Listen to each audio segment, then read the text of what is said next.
Hey, I'm Avalaura. And I'm Jessica. And this is Black Leave America podcast, where we highlight holistic wellness, travel, mental health, and self-care through traveling outside of America to reconnect and rediscover who you are. It's time for us to leave any condition that disrupts our peace. Black Women Leave America opens your eyes and explores new ways of living, but more importantly, new ways of being. Because sometimes you have to leave in order to find yourself. Welcome to Black Women Leave America podcast, where sometimes you have to leave in order to find yourself. I'm your host, Avalaura. And I'm Jessica. Oh, wait, I always get that wrong. I don't know my left from my right. That's Jessica. And we're really excited today to have another amazing guest, Miss Shannon Amos. I am really excited for her to share her story and her journey and all the fabulous things she has going on. Welcome, Shannon. How are you doing today? I'm great. Thank you, Avalaura, and thank you, Jessica, for having me. Absolutely. Why don't you tell our listeners a little bit about yourself? Oh, that's a really loaded question. Let's see how much we're going to unpack here today. I am the founder of Sumana, which is a luxury wellness travel company and retreat company. And I left the US in 2017, and I haven't really looked back since. You know, what's so funny is that, Jessica and I talk about this like after every woman we talk to. There's so many similarities and differences, but one of the similarities is everyone that we've talked to pretty much said there's no reason for me to come back. Yeah. I'm in 100% agreement with that. There's so much out in this beautiful world to see and to experience. And, you really don't get a broader scope on things until you take that leap. So it's like one thing to vacation, but it's another thing to go and actually submerge yourself in the culture and with the locals and the people. I love that. And so for you, like, how did this whole thing get started for you? Because one of the other things that's interesting about you is this is pre-pandemic, where a lot of people kind of made this shift during the pandemic. So you were almost kind of ahead of the curve. So what was going on in 2017 that you're like, you know what, I got to get out of here. It's time. Yeah, that part. Actually, I was going through a really difficult time in my life. My mom had passed away in December of 2016 after a long battle with an illness. And when she passed, I remember as she was transitioning, because we were fully aware that she was making her transition. Mm-hmm. I remember asking her, "Mom, do you have any regrets?" And she said her only regret was that she didn't get to travel and see the world. And I remember looking at her and I said, well, what if I took your ashes and I traveled the world with your ashes and we would just do this journey together? And I remember her eyes just lighting up and she smiled and she said, Shannon, go see the world and let the world see you. And, I really sat with that and what that really meant. And for me, it meant really just show up and let people see you as your authentic self, without any fear, without any preconceived notions or judgments, just go. And so after we finalized everything, after she fully transitioned, I was also going through a breakup of a 5-year relationship. I was feeling stuck in my business. I had been in the entertainment industry for over 20 years, and I was burned out. I've been working many, many long hours, going through all the ups and downs and the roller coasters of Hollywood and that whole lifestyle. And I was just over it. I was exhausted.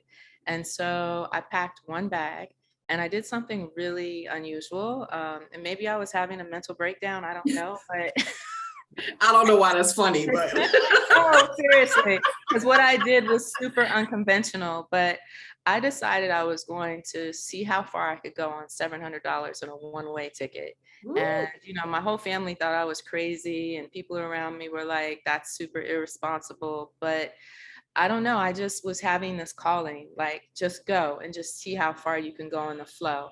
And I was gone over a year and I traveled to over 12 countries and I never needed anything. And I was tested in so many ways, but I was completely in flow. And I just trusted the process. And anytime my funds would get low, like low, and I had emergency funds. I'm not even gonna lie and act like I didn't, but I just wanted to see how far can I go. And I wasn't asking people for money. I wasn't doing any of those things. I literally just trusted the process. And when my funds would get low, I would say to myself, okay, maybe it's time for me to go home. Universe, if you want me to go home, I'll go home. And then like the next day, something would happen. Like I get invited to someone's home or something would shift. And I just kept going and going. And it changed my entire life. Wow. Yeah. That sounds like a whole cool documentary. I know, right? You know, so interesting. Like as you're talking, I'm like, oh my gosh, it sounds like a movie. Yeah, I get that, and I get like you need to write a book, and hopefully one day I'll get that out. But the reality for me was I was really deep in grief, and it was catharsis, and I was going through my healing process and my letting go process, and I was empty nesting. My daughter was grown and out of school now and on her own, and all the things that I had been bound to, in terms of motherhood and being a single parent. Having a place in California, which is crazy expensive. You're always kind of chasing, after the rabbit. And it was just letting go of everything. And I sold a lot of stuff. I put some things in storage, but I literally left with one small bag. And I really humbled myself, and I didn't stay in all nice places. Sometimes I stayed with locals. Sometimes I stayed in hostels. It was all by choice, and some places I roughed it. Some places I got blessed. Like someone who was watching my journey would say, hey, I got miles or rewards, stay at this hotel. Like I was getting blessings from people through social media, and I wasn't ever asking. I wasn't pandering for anything. People were just like, I want you to continue this journey because I'm living vicariously through you.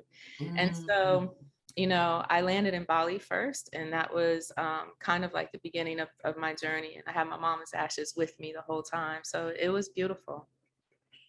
Wow.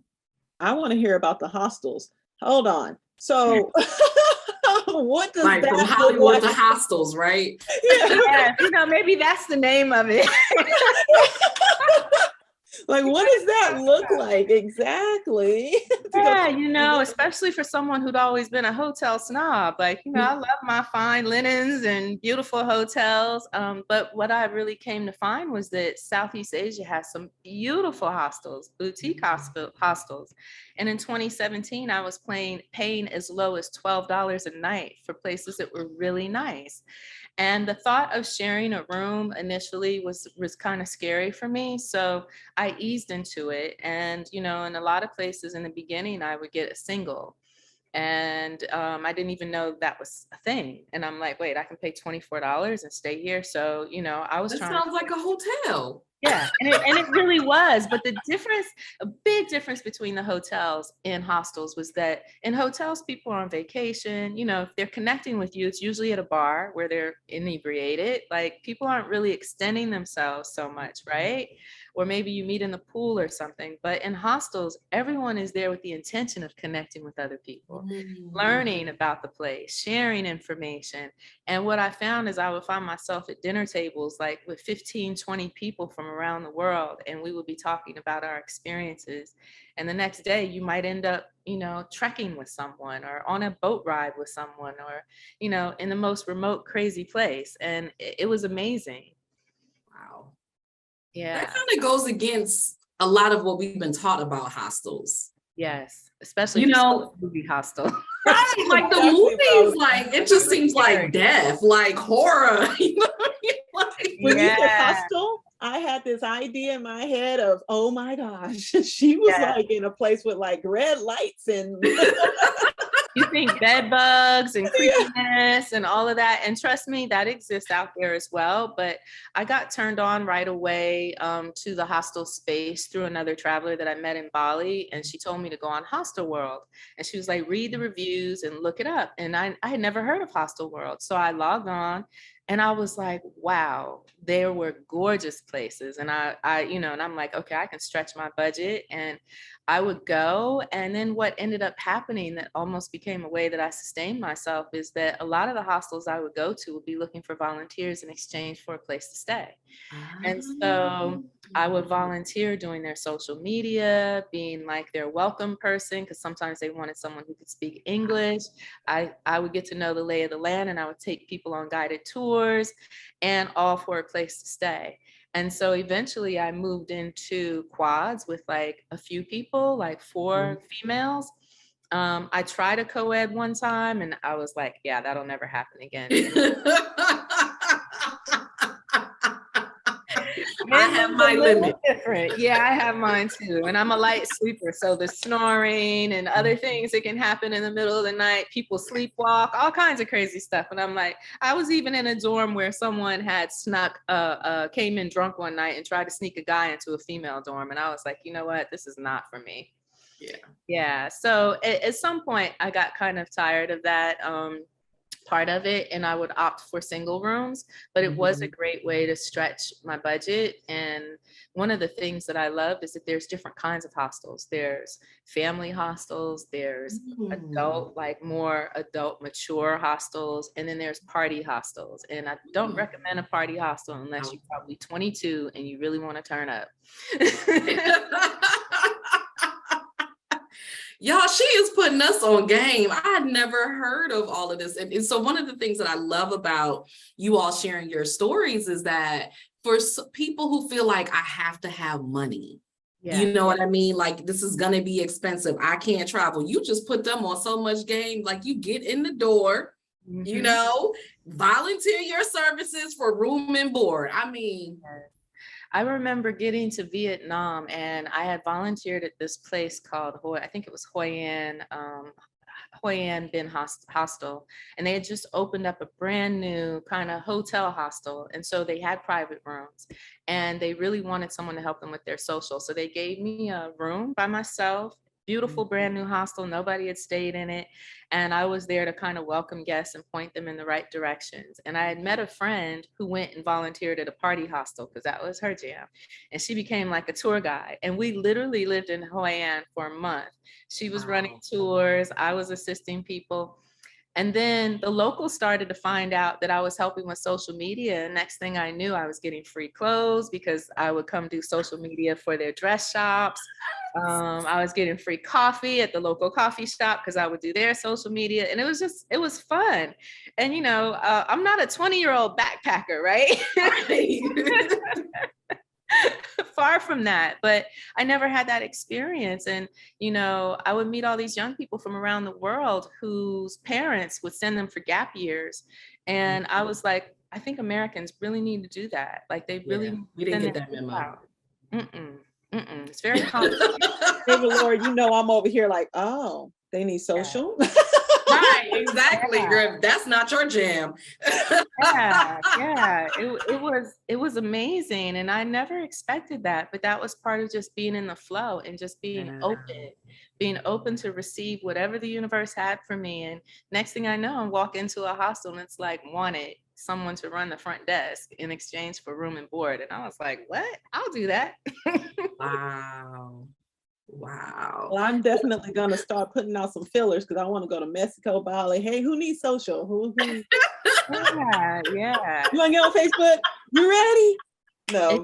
But that's crazy. And I think that we have these conversations all the time with women, and it's different, right? You come from this Americanized, kind of colonized way of thinking to a place of, oh, wait, I can just offer my services and get paid and have a place to live. You know, it really is about an energy exchange. And at the end of the day, that's all money is. It's spiritual currency, right? So as I was traveling, I realized, wow, if I give energy, you know, it's going to flow back, and not even with the intention of getting something, just giving.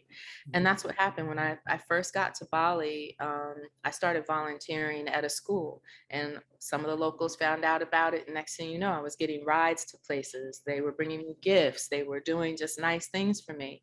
Then I got invited to assist as a yoga teacher in a beautiful place in Bali. And that opened me up to exploring and deepening a yoga practice. And from there, I ended up going on to India, where I studied yoga. And someone gifted me, which was crazy. Someone gifted me yoga teacher training. So I did a 5-week program in South Goa in India. And you know, I connected with people there, and then we ended up traveling around India, and we were able to save money because we did it as a group. It was like 3 women, and it was amazing.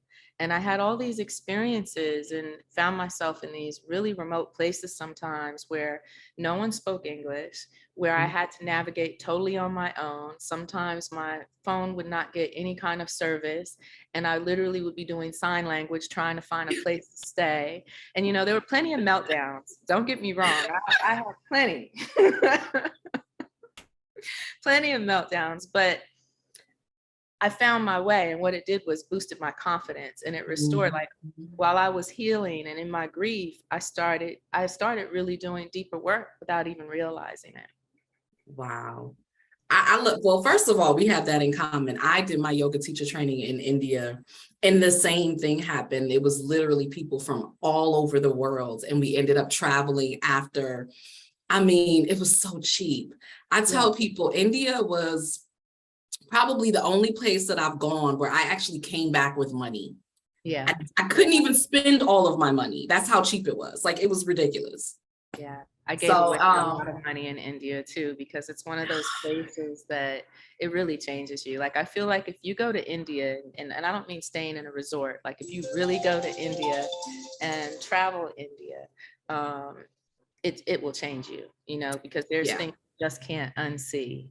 And listen, I went to one of the ashrams. I'm trying to remember whose it was. And I just had a moment, because you think about it, like, you're doing yoga teacher training. So I'm open, you know, every single day I'm doing yoga and I'm meditating.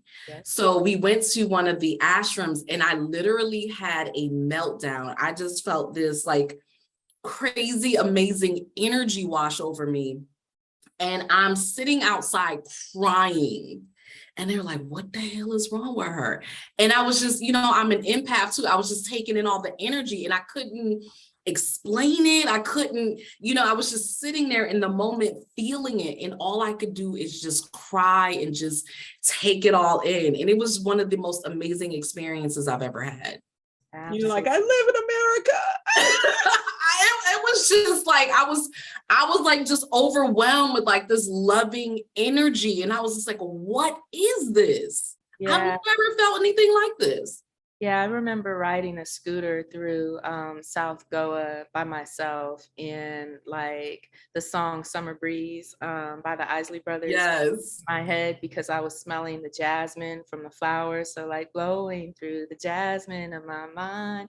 All of that was like happening. And I was looking at cows grazing. And then I pulled over, and a whole herd of cows came and was like surrounding me. And I'm like, I was just in tears, just of gratitude. Like, I'm having these amazing experiences that you can't put words to. And then India is such a spiritual place. But there's like 3 words I'd use to define it: magic, mysticism, and mayhem, because it also is very jarring, because you see things that are just like, wait, that can't even be happening in the 20th century. People were sleeping on the streets. Yes. I've never seen that before. They just sleep on the streets. Yeah, my meltdown came in Mumbai. My friends and I had decided we were tired of roughing it, and we checked into the Taj Mahal Palace Hotel, and we had this beautiful room, gorgeous, stunning 5-star hotel where diplomats come and everything. And I was like, yes, oh, clean sheets and everything was just so nice. And we had this ridiculous meal. And then that evening we decided to venture out. And I literally had to step over women with naked babies laying on the sidewalk in the street. And that did it for me. I was just done. I just came back in and I was like, almost ashamed that I was so excited to have such a beautiful room. And I never even posted that room because that shifted my awareness that like we have so much and so many people have so little that I actually felt guilty about sharing it. Wow. Yeah. It was that was a tough. It's so interesting, right? It's something you just struck me. So we have so much. Yet all of these experiences that you're talking about, I'm like, they would never happen here. Yeah. You know what I mean? Just that exchange of that natural exchange of energy and just people being so amazing and kind and just gifting you with things like those things just don't happen here. Yeah, and I think that was the part is that I would meet people in, like, I stayed in a lot of very remote places like Sapa, Vietnam, for example. And I met this beautiful family who said, come stay with us. Like they were so excited to host an American. It was like a big deal to them. And I didn't know that for them, that was actually like status, having an American in their home. And it was very simple. I slept on a mat in their upstairs part of their house, and I had to climb a ladder to get to it. And I was like in the kitchen with the grandmother who's like squatting down, like at 90 something, she could still squat. I could barely squat, 49 at the time. And like, we're like peeling peas and their sink was in the ground and, and she's bringing water in and all these things. And yet they were giving so much to me. Like they wanted to give me food. They wanted to feed me. They didn't want any money from me. And I was like, this is like, where does this happen? And what has gone wrong with Americans? I have friends who have houses with 5 and 6 empty bedrooms that don't want anybody even staying with them, and it's just like very different. Yeah, like that part, right? But we have so much. I know, right? So talk to me about like, what was your favorite place to visit? Sounds like you visited a lot of different places. What was your favorite place? That's always kind of tough because there's a few, but Bali was one for sure. I love Balinese culture. I love how they start every morning with gratitude and offerings to their gods, and how they have all these ceremonies and rituals around gratitude and family. So that was one of my favorite places. I also love Tanzania. I love the Maasai people and how they take care of each other and how they're still so tapped into nature. I love Africa. East Africa is in my heart. I think Windy National Park was one of my favorites, gorilla trekking and actually getting to experience and see gorillas up close, knowing that there's only like 700 left in the world. To be able to say I had one like within almost reaching distance of me was pretty amazing. So it's hard to say a favorite place, but I think Africa is it for me. I love Africa. Like I'm like, oh girl, Shannon, oh my gosh, she's standing next to apes and stuff. I don't know if I could. Yeah, I had a lot of laughs about. I mean, I'm adventurous, but I don't know about that. Yeah, I had a silverback gorilla, a male. It was definitely flexing in front of us, literally brushed right by me and my spiritual brother, Brendan. And the recording of it is so funny because I was frozen stiff and they said, don't make eye contact with him. So I dropped my eyes and I'm like looking over at Brendan and he's cracking up because I'm frozen. Like I'm so scared. Listen, I follow instructions, okay? I'm not the one in the movie, right? You said don't make eye contact. I'm not gonna look at him. I'm like this. And Brendan is like dying. You can just hear him in the video, like, but those experiences have changed my life, because I have a different awareness about the world. And that's why I really want everyone to travel. And it's why I started my company, because the travel not only changed me, but all of the different healing modalities I learned along the way, like yoga and meditation and Reiki and Tai Chi and just all these different healing modalities. I didn't realize it at the time, but as I was healing in my grief and letting go of, trauma and all these things, I was actually feeding myself with new tools. And by the time I came back to the US to visit, I realized like I can't come back into this dynamic again. I can't come back into this life. Like I want my life to be more purposeful. And so I shifted my entire career. And that was super scary. I had no idea what I was doing. I didn't know how it was going to unfold, but I left, a 20-year career in entertainment. And I took what I had and I started a new business. And, and it's come with its challenges, but the reward is always helping people and being of service. So what were you doing in entertainment versus what you're doing now? And your last name seems a bit familiar. So Yeah, I was a television producer. I grew up in the entertainment industry. My father is John Amos, the actor from Good Times and Coming to America. And most recently, he has a film out with Kevin Hart and Mark Wahlberg. I didn't love the film, but I'm glad at 83, my dad is still working. And I love that. He's been in the industry longer than I've been on this planet. And I'm just super proud of him and his work. And growing up in Hollywood, growing up in the entertainment industry came with its ups and downs. But my dad always said, instead of getting in front of the camera, why don't you consider a career behind the camera where you can call the shots? And so I'm sorry about that. So I did that. I got behind the camera.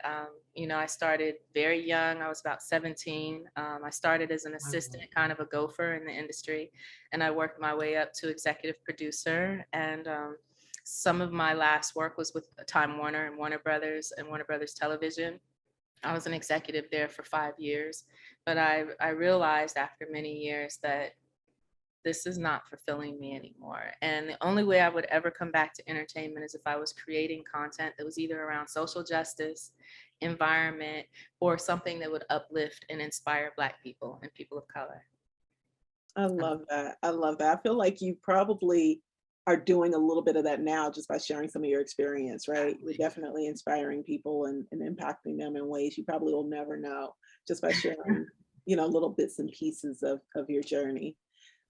So thank you so much for sharing that, because I know some folks will be like, oh, but what are you doing now? So tell us a little bit about your business now. Yeah, things have shifted in such an amazing way. I think it was 2019. Yeah, 2019. Just before COVID, I traveled with a friend to Peru, and I had my first sit with plant medicine, a psychedelic plant medicine called ayahuasca. And so I had my first experience at Arcana Spiritual Center under the guidance of a beautiful maestra named Maestra Wastina of the Shipibo Kanibo indigenous people in the Amazon. And it was terrifying. I wasn't really prepared initially, but I finally, after working myself into a whole frenzy about it and being scared, I finally went there. And it was an epic, life-changing experience for me. And the download I got was that I would be creating a safe space for Black and indigenous people of color to heal. And when I was in the space, there were only 3 Black people there, and 2 of them were myself and my friend. And there were about 28 people in the space. And I was like, I wish more of us could, step into this kind of experience if we felt called. And I got the download, I would be doing it, but I was like, yeah, that's not going to happen. I'm good. Like I got my one time, I'm good. And then fast forward, COVID happened and I came to Mexico and ironically felt called again to sit with the medicine. And I ended up meeting the protege of Maestra Wastina, a shaman who does the work here in Mexico. And he invited me to come and sit with him, and I did. And then I started to really study under him, and it just kind of unfolded naturally. I still wasn't even clear that I would, start bringing people in. And then people started to see the shift in my life, like the energetic shift and how much calmer I was and how my life was moving. And next thing I knew, friends started wanting to come. And then my daughter wanted to come, who's an adult. And then family members started traveling down to come. And I was like, started talking to Yvonne, our shaman, and I said, maybe I should really take this more serious. And so I dived deeper into the work. And, when I got to the space that I felt like I could actually, assist and be an ally, then I started bringing people in.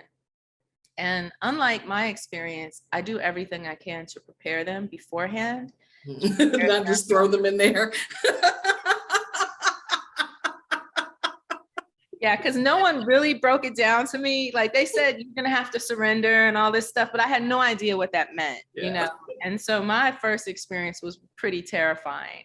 And so, losing control or feeling out of control is not something that I've ever signed up for. I've not been one to do drugs and all that stuff. I experimented as a kid when I was younger, a young adult, but with like cannabis and stuff like that. But I'm not, not a user of really anything that would alter my state of consciousness.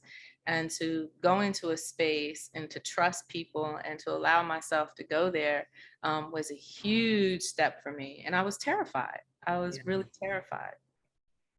Yeah. I mean, it sounds like that's when you're at your most vulnerable because you're not even in control of anything. I mean, we never really are, but at least you think you are. Yeah.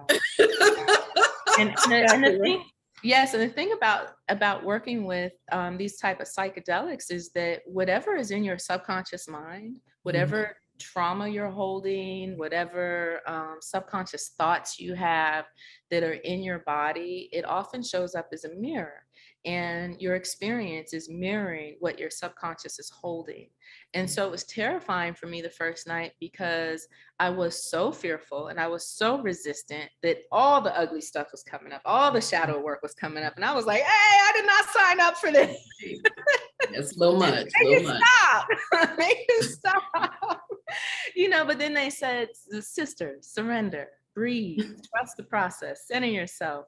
And as I started to do that, I started to realize that, you can actually work with the medicine and that you can shift everything that you're experiencing. And it's taken a lot of sits and a lot of practice. And I'm not in my ego thinking I can control anything. That's not even happening.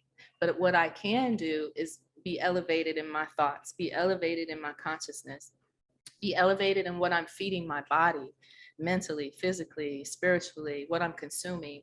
And when I do that, I can go in and I can have this elevated experience where I get the most beautiful downloads and lessons. And that has helped me to change my life. Wow.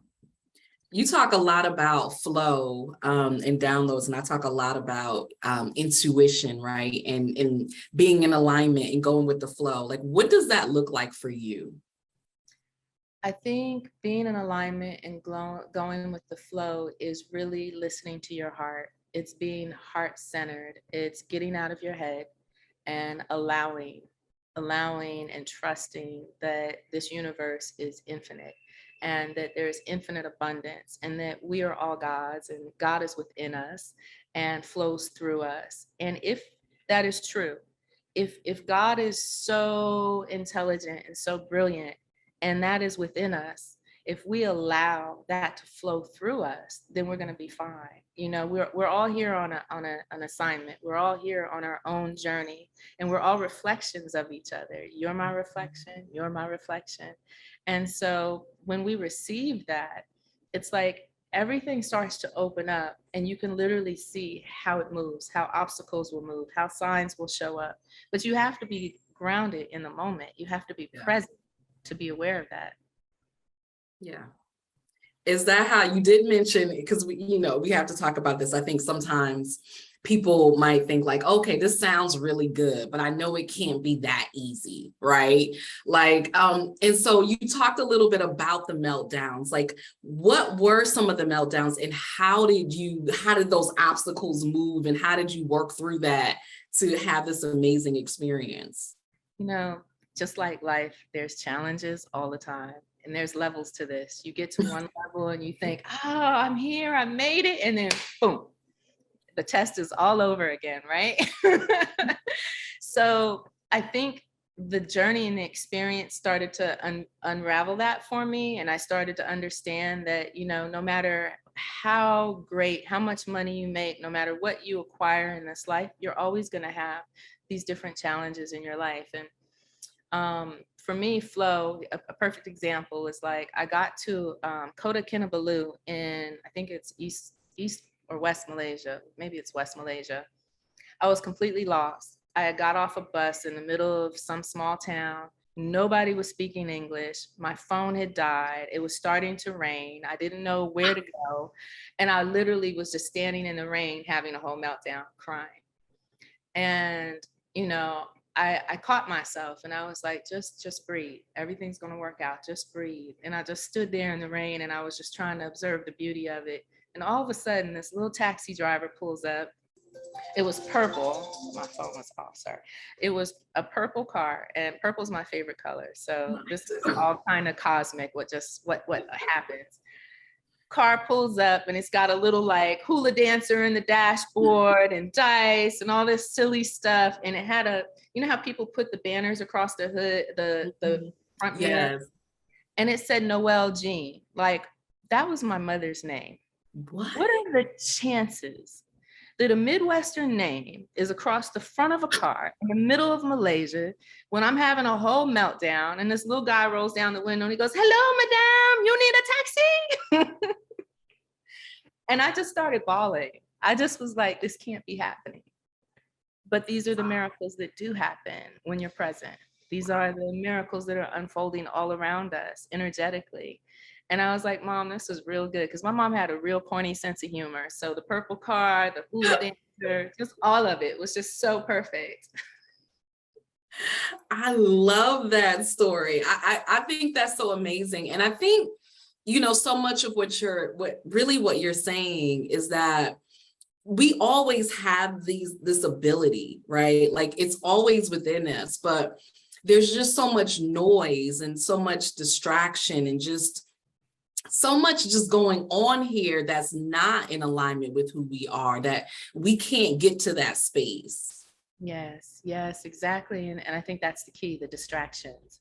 And so just like with plant medicine, when we're sitting in plant medicine, there's music that guides us. The music is called ikaros. And the ikaros is when the shaman taps into the sounds and the frequencies of nature and the plants. And he's literally channeling sounds and vibrations and mantras and songs to guide the journey. But there's also points where there's deliberate distractions, where they knock over things, where there's shakers, where there's rattles and things that just kind of jar you out of your experience.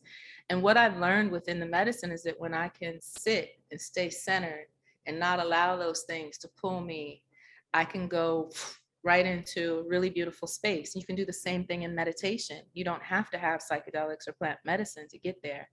And so the more we're able to ground into our experience, the more we're able to center ourselves and quiet our mind, the more we can witness the beauty and the miracles that are unfolding all around us. Wow. That's so beautifully said. So beautifully said. Wow. So if someone is on the verge of having this meltdown, right? They're burnt out, whatever their career is, whatever is going on in their life, you know, grieving, loss, all of these things. And they said, you know what?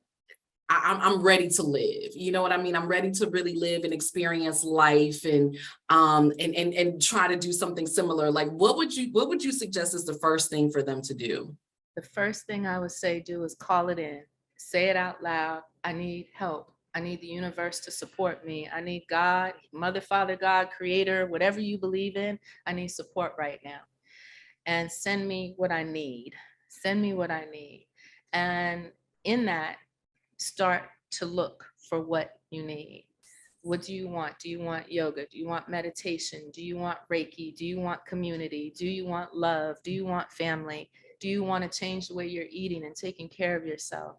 There's all these tools. It doesn't have to be plant medicine. It can be, there's, you know, healing isn't linear. It's different for all of us. So, we have to find our path. For me, this is my path. It may not be everyone's path. And that's also why I offer different healing modalities, because I know that not everyone is ready or wants to sit with plant medicine. Maybe people don't want to be in an altered state of consciousness with a psychedelic, but I can get you there with meditation if you're willing to practice. And that's the key. It has to be a practice. And if you really want to stay lifted and elevated, you have to make changes in your life and be willing to do the work, because this takes daily work. Yes, I certainly am a testament to that. That is absolute real. It is consistency. You got to be consistent. You can't hit it and quit it, do it once and be like, yeah, I'm proud of myself. You got to keep going. You got to keep going. Exactly. But I'm sure Jessica probably has another question before we end. But how different is your life now from Hollywood? Because for a lot of people, like, that's the pinnacle. You know what I mean? Like, you had what so many people aspire to. So how different is your life now? And would you ever, I know you said if you did it, it would look on these terms, but is there anything about it that you miss? I don't. I think sometimes my ego has the attachment of, like, when I go home or I go back to LA and I start going out with my friends and you see all the things and the celebrity and all that. And, I reflect on it, and sometimes my little ego will pop up and be like, ooh, you should come back. And then I'm like, yeah, no. Not unless I'm going to be able to, do something that's going to be helpful. And in all honesty, that's come up. I recently had some networks reaching out, about the kind of work that we're doing here. And so if it was something like that were to unfold, I would welcome it, because that's about helping community. But if it would be like some crazy dramatic, reality show that's going to knock sisters down or have people berating each other, absolutely not. I'm not here for that in this part of my life. I'm grateful, because I think what I get to experience now is I actually get to see real transformation in people. And I've had people come into retreats with us who were clinically depressed and are now off of their medications. People who were, suffering from the grief of suicide and death and other things that are very hard to process. And I've watched them, be able to reframe their thoughts now around life and death and what it all means. And so the reward is being of service. I can't really think of anything more gratifying. I agree. I tell people I love my clients. I love my work. I couldn't see doing anything else. So I wholeheartely understand. Yeah. I'm glad Avalaura asked that question, because I feel like as creatives, I work with a lot of creatives, and I am a creative. We want to show like certain things because we want other people to experience it, but then we also don't want to add to, right? We want to make sure that whatever we're putting out there. So I'm very conscious about what I put out there and make sure it's positive and it's actually helping someone versus taking away. As you start to look at ways in which you can create content around kind of the work that you do, what are some things that you're kind of keeping in mind of that, because once the cameras come in, it shifts sometimes the so what are some things that you kind of keep in the forefront of your mind? Yeah, I think for me, it is having integrity and honesty about the work that we're doing. And I think that it's very important to me that women are uplifted and uplifting each other, and that we're uplifting our brothers. And so for me, it's really being mindful that this isn't just about me, that I'm like a drop of water in this bigger ocean. And, how can I shift and change things? What ripple effect am I creating? And as a creative, and always as a creative and an artist, probably first and before anything, even with my events and retreats, I'm curating, I'm putting together and weaving together, something that I want to be beautiful, because I truly believe that beauty is a part of our experience, the beauty of life and the beauty of things like flowers and candles and all the things, should be a part of our experience. And I want people to feel nurtured and loved and held in no matter what I do. So that's how I lead now. And mind you, I'm human. Sometimes I fall off. Sometimes I'm in my ego and I got to check myself and I have to sit down and do the work. But that's the reality. We got to be in this practice and really be authentic, because there's a lot of people who aren't, and that's really hurtful and it's dangerous. That's a whole nother episode. Tell me about it, especially in the space that I'm in. Girl, it's so scary. It really is. It really is. People come in and sit one time and they're like, I'm going to start hosting ayahuasca retreats. And I'm like, what are you going to do if someone has a psychotic break? What are you going to do if someone has a seizure? Like, you have to be trained. And then integration, that's a whole other conversation, you know? And it's not just with Aya, it's in the healing space. You know, people are vulnerable. They are vulnerable and they need support. And so being with trusted people who are very trusted and regarded is everything. Everything. And really, again, what it comes down to is, like you said, it's consistently showing up and doing the work. And I think, you know, that your journey is a testament of that. Like, all of that was a part of the work for you to get to where you are now. And people try to skip that part. And get to the results. Yes. And you know, being in a space with psychedelics, we see it a lot, because people are like, you know, I'm just going to hack my brain. I'm just going to come in and do this and it's going to fix and change everything. And it's like, oh no, it doesn't work like that, honey. No, you're going to get some lessons, but now what are you going to do with those lessons, and how are you going to integrate that into your life? And so providing that support, like we now, Sumana, we just launched Sumana Soul Sanctuary Integration Program, where we're doing a once a month community call, and it's allowing people to come in from all around the world and share their experiences, and then provide tools so that they can stay in the work, you know, because we all need support. We all need community and integration, no matter what you're doing. If you're healing and you really want to transform your life, integrating lessons is a big part of that. Wow, this has been amazing. I love it. I love it. Jessica, you got any other questions? I mean, I could just sit here all day, but you know, we got to honor people's time. So. Yes. Yeah, I'm so grateful. I'm so grateful for both of you. I think, you know, you've given us a lot to kind of process. I think for me, especially, like, the idea of what a hostel is, and she's just like, why didn't tell me? They kept this from me all these years, but that's what they do, right? Like, they don't want you to know this stuff.